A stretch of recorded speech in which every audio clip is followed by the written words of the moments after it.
सविस्तर केडजीच आपल्याला सांगतील। त्यानंतर पुणे महानगरपालिकेमध्ये आयुक्तांसोबत भेट झाली। आता आपल्या सर्वांशी संवाद साधून पार्टीचे 2 कार्यक्रम आहेत, त्या 2 कार्यक्रमांना ते उपस्थिती लावतील। सीए लोकांचा एक कार्यक्रम आहे, त्यास उपस्थित लावतील। एकूणच आजचा दौरा पार्टीच्या दृष्टीने अत्यंत महत्त्वपूर्ण असा दौरा आहे। त्यांचं पुनश्च मी स्वागत करतो आणि त्यांना विनंती करतो की आपण सर्व पत्रकारांशी संवाद साधावा।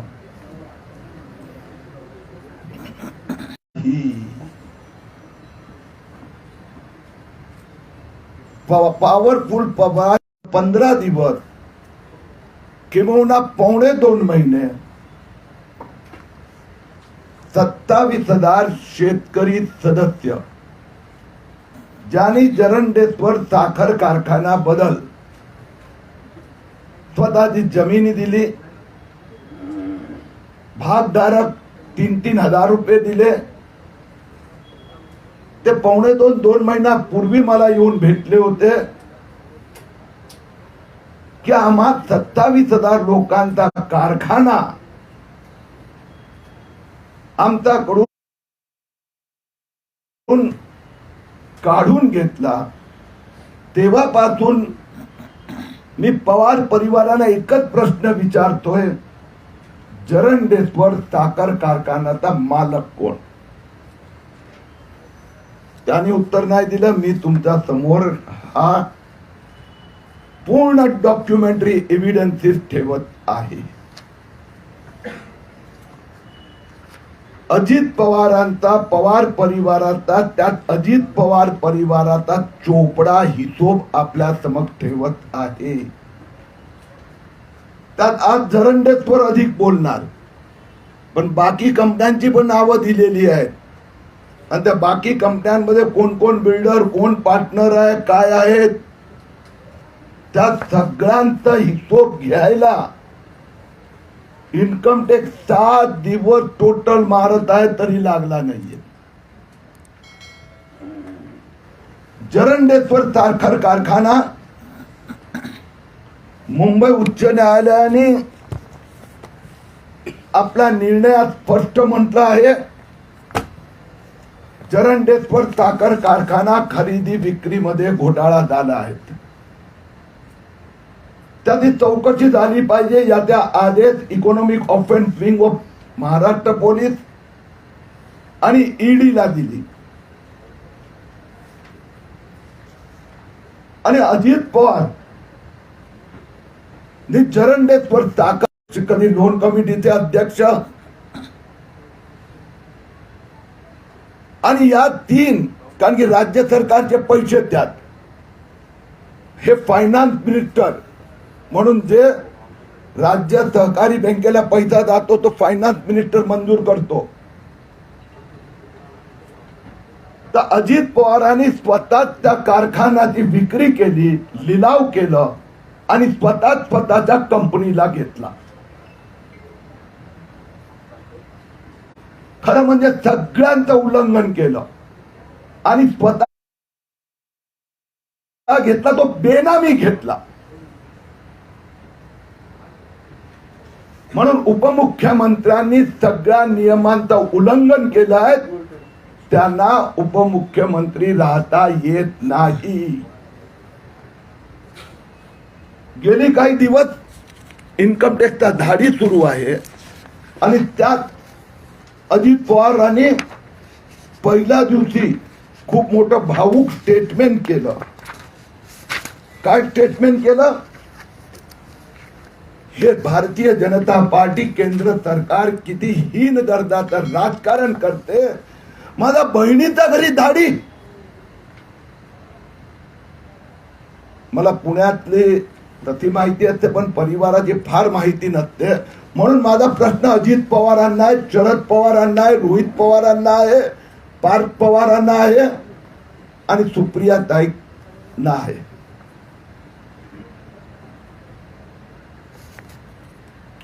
की जरंडेश्वर साखर कारखान्याचा जे मालक आहे, मुख्य भागधारक, त्यात एक नाव आहे मोहन पाटील, जे वीणा पाटीलचे पती. बरोबर नाही? प्रेस नोट मध्ये लिहिलंय बघ रे जरा, कुठं तेच आहे ना, विजया पाटील ते पती, प्रेस नोट मध्ये लिहिलंय. आणि दुसऱ्या आहेत नीता पाटील. मला अजित पवार यांना सगळ्या पवारांना विचारायचं, या नीताताई पाटील, विजयाताई पाटील, मोहन भाऊ पाटील हे कोण आहे? मला काही लोकांनी सांगितलं हे अजित पवारांच्या बहिणी आहेत, सख्या बहिणी आहेत आणि मोहन पाटील यजमान आहेत.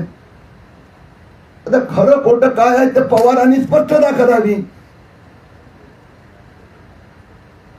आणि अजित पवार सांगतात की माझा बहिणीचा काय संबंध नाही, त्यांच्या घरी इन्कम टॅक्स का गेले? मग अजित पवारांना हे म्हणायचं की बहिणीच्या नावाने बेनामी प्रॉपर्टी अजित पवारांनी उभी केली, तर बहिणीचा काही संबंध नाही. पण चोपड्यामध्ये त्या बहिणी जरंडेश्वरचा मालक आहेत, भागधारक आहे, तर त्या बहिणीला न सांगता अजित पवारांनी केलंय. बहिणीच्या नावाने बेनामी मालमत्ता, आणि फक्त जरंडेश्वर पुरतं मर्यादित नाही आहे. एक भाऊजी म्हणतो ना, पण की काय म्हणतो ते विजय पाटीलच आहे ना, पहिल्या पेजवर नाही, प्रेस नोट मध्ये बहिणीचं नाव वाचण्यात आलेलं नाही, तिथं नाही रे बाबा, त्या बहिणीचं नाव विजया पाटील. तर विजया पाटील, मोहन पाटील, नीता पाटील यांच्या अनेक कंपन्या आहेत. त्यांची जे मूळ कंपनी आहेत कल्पवृक्ष प्रमोटर्स प्रायव्हेट लिमिटेड, त्या अजित पवारांच्या अनेक कंपन्यांमध्ये, नामी बेनामी कंपन्यांमध्ये पार्टनर आहेत. मुख्यमंत्री तसं करूही शकतात, कारण की मुख्यमंत्री उद्धव ठाकरेंनी स्वतःच्या बायकोच्या नावाने, रश्मी उद्धव ठाकरेच्या नावाने अजित बेनामी 19 बंगलोची संपत्ती अलिबाग कोर्लेला उभी केली.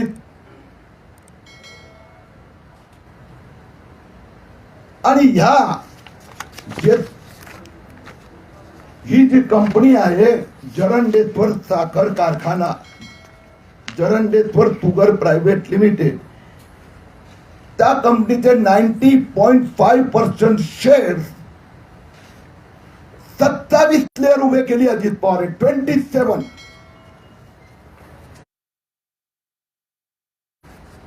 जरंडेश्वर सहकारी साखर कारखाना पासून ते मूळ मालक पर्यंत पोहोचायला मध्ये 27 नावं येतात. आणि शेवटी 90.5% शेअर हे स्पार्कलिंग सॉइल प्रायव्हेट लिमिटेड या कंपनीचे. आणि स्पार्कलिंग सॉइल प्रायव्हेट लिमिटेड, शेवटचं पान बघा, स्पार्कलिंग सॉइल प्रायव्हेट लिमिटेडचे मालक संस्थापक सुनेत्रा अजित पवार, अजित अनंतराव पवार.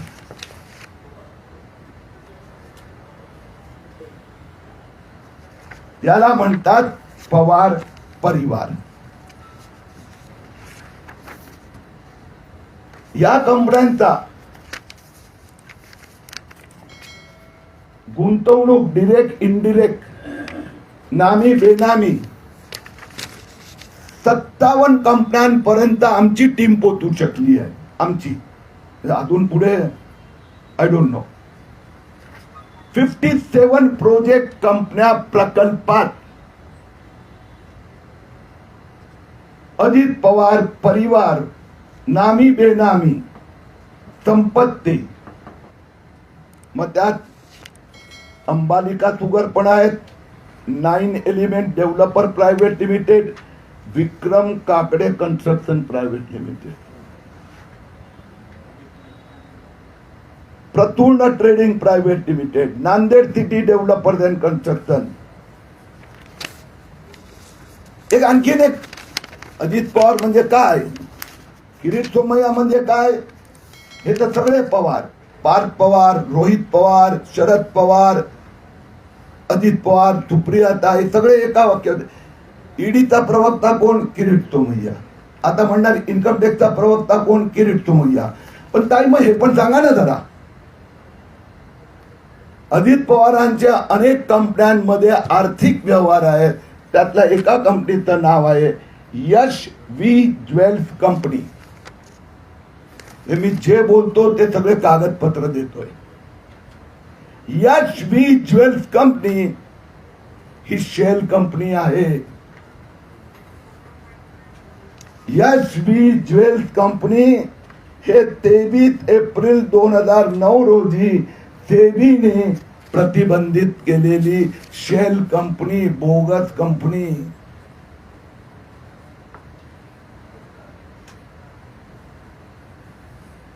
अर्थात या कंपनीमधून ठाकरे सरकारचे एकंदर 3 मंत्री नेत्यांचे मनी लॉन्ड्रिंगचे माझ्याकडे रेकॉर्ड आलेले आहेत.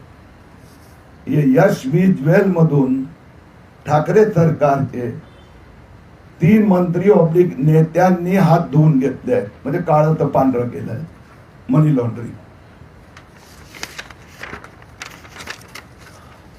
आम्ही टोटल मारण्याचा प्रयत्न केला. माकी मी जे प्रेस नोट मध्ये जे सगळी नावं लिहिली आहेत ते वाचत नाही आहे. Guru commodities, sparkling soil, fire power marketing, non con energies, Arya agro bio and herbal, Jay agrotech, Kalpavruksha promoter, Surya Kiran agro estate, Omkar realtor, Shivalik. आणि ही यादी तर आणखीन वाढतच जाते. म्हणजे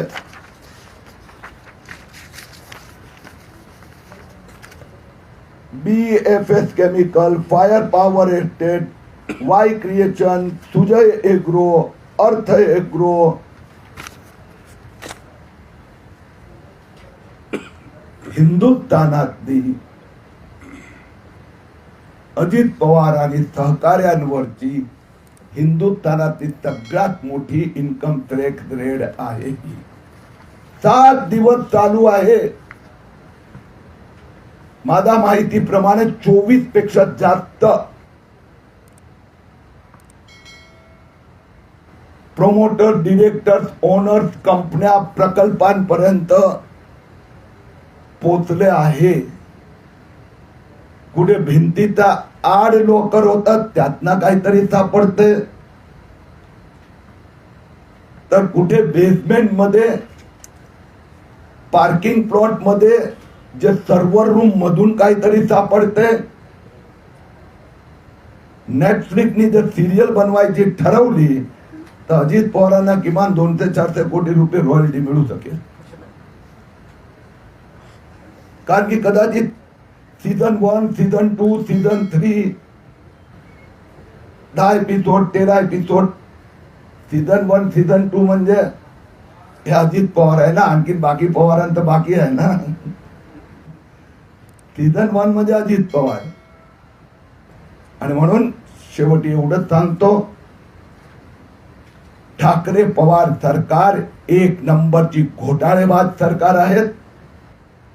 या महाराष्ट्राला या घोटाळेबाज नेत्यांपासून मुक्त करणं हे आमचं लक्ष आहे. धन्यवाद.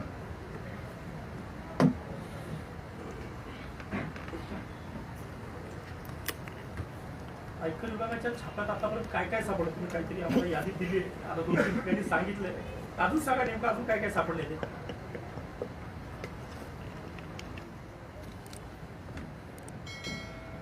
तुम्ही गुगली टाकतायत, हा ट्रॅप करतायत, मग लगेच तिथून रोहित पवार स्टेटमेंट कळणार. किरीट सोमय्याला कुठून कळलं? पण मी तुम्हाला 2 उदाहरणं दिली आणि हे 2 उदाहरणं मला माहित आहे, कारण की माझ्याकडे पण ही माहिती कुठून तरी आली. मी तुम्हाला जे टोटल इंटर कनेक्टेड ट्रान्झॅक्शन म्हणजे 24 तर ठिकाणी तर शोध संशोधन हे, पण टोटल सस्पिशियस म्हणजे ट्रान्झॅक्शन विथ सस्पिशियस एंटरप्रिन्युअर किंवा बॉडीज हे 57 पर्यंत पोहोचले. 57. आणि त्यात अनेक मोठी मोठी नाव आहेत, ते तुम्हाला सगळ्यांना पाठवत आहे ना.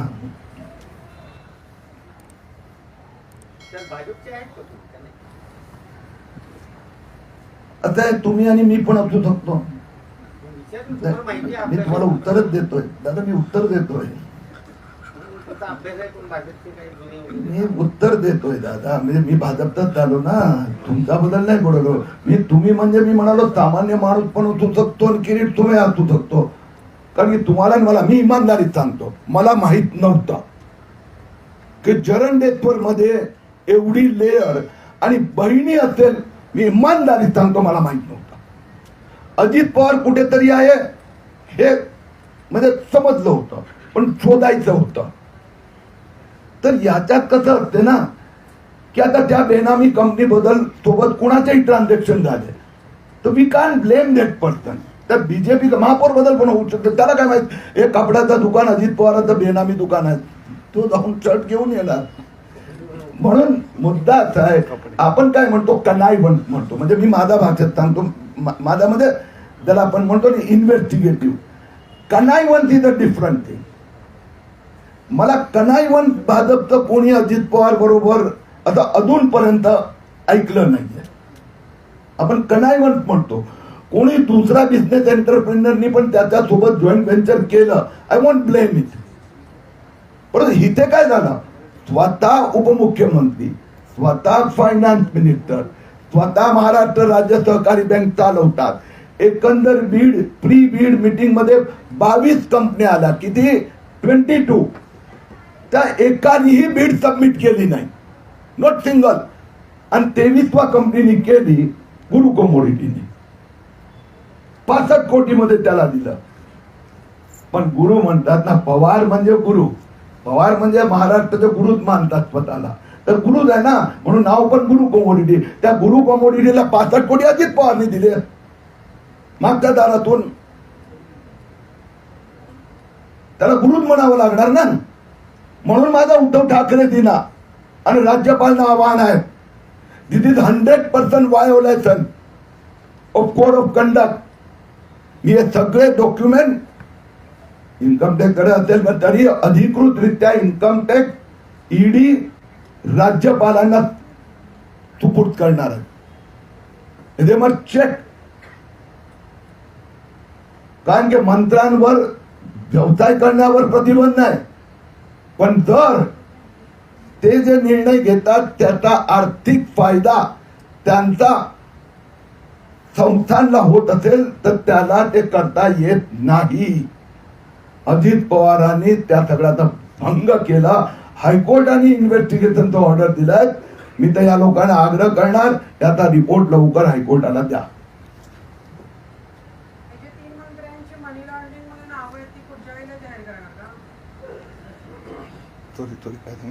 तीन मंत्र्यांचे नाव आहेत मनी लॉन्ड्रिंग मध्ये, ते पुढच्या वेळेला जाहीर करणार का असं त्यांनी विचारलं.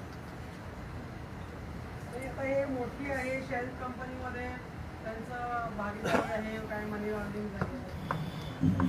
खूप मेहनत करायला लावता तो तुम्ही लोक मला. मग सांगायला पाहिजे ना, 3 नावं आम्ही कुठे तुला काही दोष थोडं देतोय. मी हे सांगतोय, आता जरंडेश्वर शोधताना मला 2.5 महिने लागले. तर फक्त सांगतो हे मी सांगतो उत्तर. तर यश ज्वेल मध्ये कोणी केले हे तर कळलं आहे, त्याला मेहनत आता झालेली आहे. पण आता मला बाकीचं पण शोधावं लागणार ना त्यांचा. कारण की अजित पवार तर शोधायला एवढं गेलं, निघालं एवढं. मी तर जरंडेश्वरच्या मागे होतो, आता अनेक जरंडेश्वर निघाले. म्हणून दुसरी जे 2 नावं आहे त्यात we will go in more detail. तुम्ही आधी नाव घेऊन शोध घेता का शोध घेता म्हणून नाव सापडतात? काय होतंय? नाव ठरवून मग शोध घेता.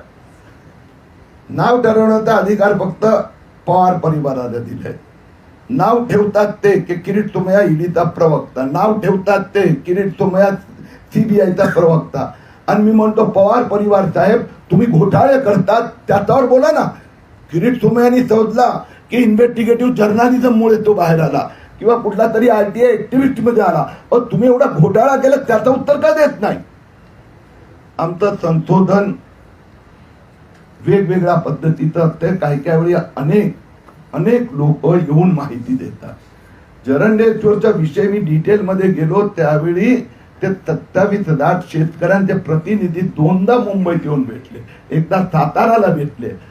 त्यावेळी अजून काय अजित पवार डायरेक्ट असेल असं मला वाटत नव्हतं, कारण की एवढं ते चार्टर्ड अकाउंटंट एवढे कच्चे असेल. पण त्यात तुम्हाला एक माहिती देतो, आता देतो हे जे सगळे घोटाळे निघतात ना, त्यातनं एक चार्टर्ड अकाउंटंट कॉमन येतोय, कॉमन, की तो यांचा सल्लागार आहे. उपमुख्यमंत्रींचा येतो, मुख्यमंत्रींचा पण तो. शालिनीताई पाटलांनी जरांडेश्वरवर बरेच काळात म्हणजे बरेच वर्ष झालं केंद्राकडे राज्याकडे तक्रारी केल्या होत्या. मागही सत्ता होती, केंद्रात सत्ता होती. तर तिथं खरंच असं तुमच्यासारखं हुशार कोण नाही असं वाटतंय का तुम्हाला? तू माझं कौतुक करतो की ठोकतोय?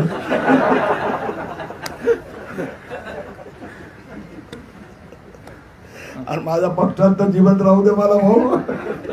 मार्गीत पडत मी काय उत्तर दिलं म्हणजे तुमच्या पक्षात पण दुसरं कोण नव्हतं का? मी कोणी गोड कुठे खोटं उत्तर दिलंय? मी पण तेच विचारलं की माझं कौतुक करतोय की खड्ड्यात टाकतोय. हे तुमच्याकडे ऑन रेकॉर्ड भेटले ही प्रॉपर्टी इलेक्शनच्या ऍफिडेव्हिट मध्ये आहे का ती सगळी? तिथे डिक्लेअर करावीच लागते, तुम्हाला तिकडे कंप्लेंट करणार नाही. याच्यात तुम्ही थोडा आरामशी वाचला नाही, तुमच्या लक्षात येणार. मी सांगितलं ना, यांनी 1.5-2 डझन लेअर असतात. आणि election affidavit were any affidavit त्यात तुम्हाला जे पहिली कंपनी तुमची आहे तेवढंच द्यावं लागतं. हे लेअरचा अर्थ हे तर हे लपवण्यासाठी स्तर उभे केले जातात. आता हे यश ज्वेल मी सांगितलं, यश ज्वेलचं तुम्हाला ह्या गोष्टीचं निश्चितपणे मी केंद्राचे आमचे नेते आणि देवेंद्रजींना सांगू. त्यांनी सरकार केलं नाही केलं हा एक भाग झाला, परंतु अशा प्रकाराने यांनी घोटाळे केले आहे. एवढा हे तर शेकडो की हजारो कोटीचा घोटाळा दिसतोय. पहिल्या दिवशी इन्कम टॅक्सचं स्टेटमेंट होतं की आम्ही 6 महिन्यापासून तयारी करतोय 1050 करोड. आता 7 दिवसात तर ते 5,000 कोटी पर्यंत पोहोचले असेल. प्रेस रिलीज आधीच्या 23 तारखेच्या छाप्याची म्हणून सांगितलंय 1,050 कोटींची. हा. 23 सप्टेंबर या छाप्यांशी संबंध नाही म्हणून सांगितलं त्यांनी. 1,050 कोटी तर 6 महिने त्यांनी स्टडी केल्यानंतर त्यांच्याकडे माहिती समोर आली. आता मुद्दा 2 आहे, या सरकारचे घोटाळे किती. बरोबर. असं म्हटलं की 23 तारखेला जी प्रेस रिलीज आली 1,050 कोटीची ती या संदर्भात होती, अजित पवारांच्या संदर्भात. पण ती प्रेस रिलीज त्याच्यामध्ये स्पष्ट म्हटले की 23 तारखेला जे वेगवेगळ्या ठिकाणी छापे टाकले होते त्या संदर्भामधली होती, अजित पवारांच्या संदर्भातली नव्हती. अजित पवारांचे छापे त्यानंतर पडले, प्रेस रिलीज योगायोगाने त्या दिवशी आली. अच्छा, बरं मी चेक करून पाहतो. एसबीजीएलच्या जी शेअर कंपनी एसबी ज्वेल्स मी सांगितलं त्या माध्यमातून अजित पवारने मनी लॉन्ड्रिंग केलं असं मला म्हणायचं. मी सांगितलं ना, फक्त एक कंपनीचं मी नाव दिलं, पण अनेक कंपन्यातून मनी लॉन्ड्रिंग झालेले आहेत. त्याच्या व्यतिरिक्त जे 2 मंत्री किंवा नेते आहेत असं तुम्ही म्हटलं त्याची माहिती तुम्ही घेणार आहात. साधारण कोणत्या पक्षाची एवढं सांगता येईल का? मी बघा एक तुम्हाला चांगली गोष्ट सांगितली आज की चार्टर्ड अकाउंटंट कॉमन आहेत, मुख्यमंत्र्यांचा पण तो आणि उपमुख्यमंत्री. एक प्रेससाठी एक गोष्टी आपण कृपाशंकर सिंह आता आपण संपायचं का? साहेब कृपाशंकर सिंहांच्या विरोधात तुम्ही पुरावे दिले होते, त्याचं पुढे काय झालं असा राष्ट्रवादीने प्रश्न विचारले, त्याचे बॅनर मुंबईत लावले. तुमचं काय म्हणणं? म्हणजे आता तुम्ही प्लीज पूर्ण ऐका, म्हणजे भडकू नका माझा. हा प्रश्न आत्ताच पडला का तुम्हाला नाही राष्ट्रवादीला? एक मिनिट, मी पहिलं सांगितलं ना, पूर्ण ऐकायचं. तर राष्ट्रवादीला हे ब्रह्मज्ञान आज का झालं आणि अजित पवार कुठे पोचणार याची भीती निर्माण झाली का? आणि हाच प्रश्न मी मागच्या प्रेस कॉन्फरन्स मध्ये पण उत्तर दिलं होतं. मी डायरेक्ट सुरुवात किरीट सोमय्यापासून करतो. जर किरीट सोमय्यांनी पण चुका केल्या असेल तर 22 महिने त्यांचं सरकार आहे. चुका केल्या असेल इन्व्हेस्टिगेशन करा आणि ऍक्शन घ्या. समजा मी सोडून दिलं, मी म्हणजे जगदीश सोडून दिलं, पण तुमची तर सत्ता आहे ना, करा ना इन्व्हेस्टिगेशन, टेक ऍक्शन. तुम्ही आता म्हणता की लॉकर मधून येत आहे, बेसमेंट इन्कम टॅक्स अशी माहिती लपून राहत नाही, कधी लगेच बाहेर येते, पाऊस पडला ही का लपून राहते इन्कम टॅक्स. मग मी तुम्हाला सांगतो उत्तर, मी तुम्हाला उत्तर देतोय, मी भडकत नाही हा. मी तुम्हाला उत्तर देतो की आतल्या माणसाने मला कळवलं, म्हणून मी सांगितलं आज प्रेस कॉन्फरन्स झाल्यानंतर, म्हणजे नेहमी आज नाही, म्हणजे लोकांना कॉन्फिडन्स डेव्हलप झाला पाहिजे की या व्यक्तीकडे गेल्यानंतर I will be protected. First प्रश्न हाच असतो, आय विल बी प्रोटेक्टेड, आणि माझा माहितीचा दुरुपयोग होणार नाही. नाहीतर लोक माहिती दिल्यानंतर किरीट तुला जाऊन रोकडी करून येतो. म्हणून मी पहिलं सांगतो, मी काय भगवान नाही आहे. अशी माहिती पटकन बाहेर येते, अजून एवढं काही सापडते. मी गाडी ना बाहेर दिली ना, आता आणखीन काय पाहिजे. एवढं मोठं लाईव्ह चाललं आहे. अजून किती दिवस चालेल इन्कम टॅक्स वरची कारवाई, अजून किती दिवस चालेल असं वाटतं तुम्हाला? हा प्रश्न अजित पवारच उत्तर देऊ शकतात. Okay, thank you. आहे मी इथेच आहे, इथेच आहे. सर्व पत्रकार बंधूंनी तर दुसरा प्रश्न हसन मुश्रीफांचं काय झालं ते सांगा. तुम्ही महापालिकेत काय गेला ते सांगा. Okay okay okay okay okay okay. आज मला दुपारी 1 वाजता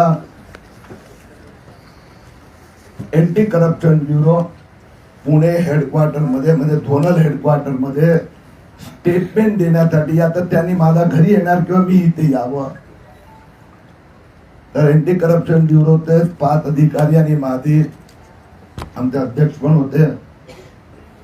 जवळजवळ 40 मिनिटं 45 मिनिटं चर्चा झाली आहे. मी त्यांना 3-3.5 पानी स्टेटमेंट, माहिती, डॉक्युमेंट दिले आहेत आणि वॉर्निंग दिली आहे. दिलीप वळसे पाटीलनी पुन्हा एकदा सेटिंग करण्याचा अट्टहास केला आहे. पुन्हा एकदा ठाकरे पवारांनी बनवाबनवी करण्याचा क्षुल्लक प्रयत्न, कारण की मी चार्टर्ड अकाउंटंट म्हणून मी सांगितलं, क्षुल्लक प्रयत्न केला. पहिलं मला पोलीस स्टेशन मध्ये कंप्लेंट दाखल करायला जाऊ देत नव्हते, आणि गेल्यानंतर मी तिथे स्पेसिफिक 3 कंप्लेंट नोंदवल्या. त्यात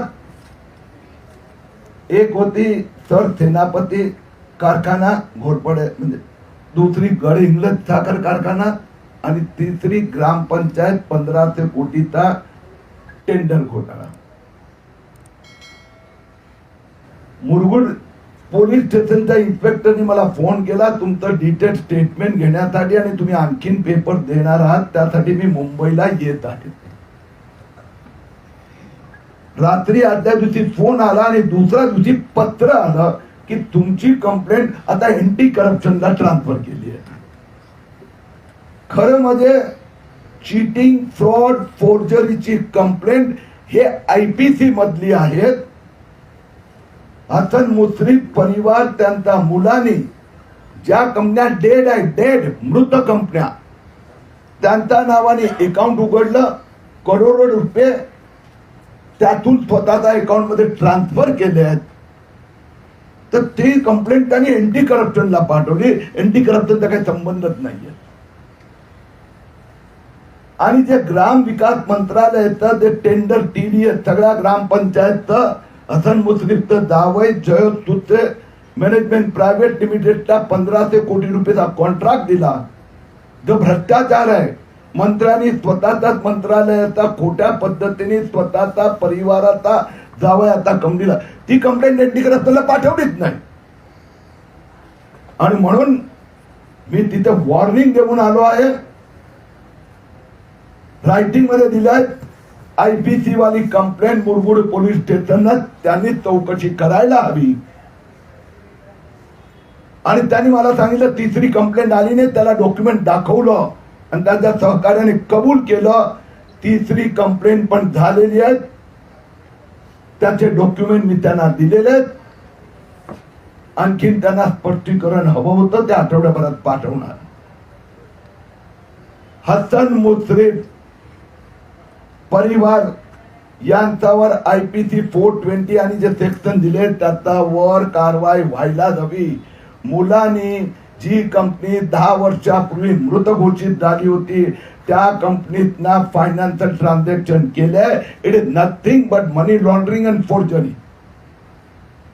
आणि वडिलांनी जो ग्रामपंचायतला डायरेक्ट केंद्र सरकार नीती आयोग पैसा त्यांच्या खात्यात जमा करतात त्याचा डल्ला घातला आहे. उद्या दुपारी 3 वाजता मैं दिल्लीला ग्राम विकास मंत्रालयाच्या सचिवाची या विषयाचा पाठपुरावासाठी भेट घेणार आहे. महापालिका संबंधी एक त्रुटी आम्हाला ऐकण्यात आली होती. माननीय महापौरांच्या उपस्थितीत कमिशनरने सांगितलं की तुम्ही जो प्रश्न उपस्थित केला होता तो आमच्या लक्षात आलाय and we are going to correct that error म्हणा, ब्लंडर म्हणा की जे म्हणायचं ते म्हणा, ते त्यांनी आता सुधारण्याचं मान्य केलं आहे. समोरची पार्टी तक्रार करणारा म्हणाला की त्यांनी सुधारली तर. आणि सेकंड गोष्ट, कोविड 3rd फेज त्या नावाने जे उहापोह केला जातो, कुठला 3rd फेज काय येण्याचा काय प्रश्न नाहीये. कारण की वॅक्सिनेशन, डबल वॅक्सिनेशन मोठ्या प्रमाणात शहरी भागात झालेलं आहे. आणि ज्यांचं वॅक्सिनेशन झालंय त्यांना जर कोविड झाला तर hardly 5% are needed to be hospitalise. तर त्याच्यामुळे आता रिलॅक्सेशन कसं करावं हा त्यांचा विषय. ओके, महापालिकेतला काय विषय आहे तो सांगा ना. हे 2 सांगितले ना. कुठली ते त्रुटी काय होतं ते? थोडं पडदे में रहने दो. नाही, सांगा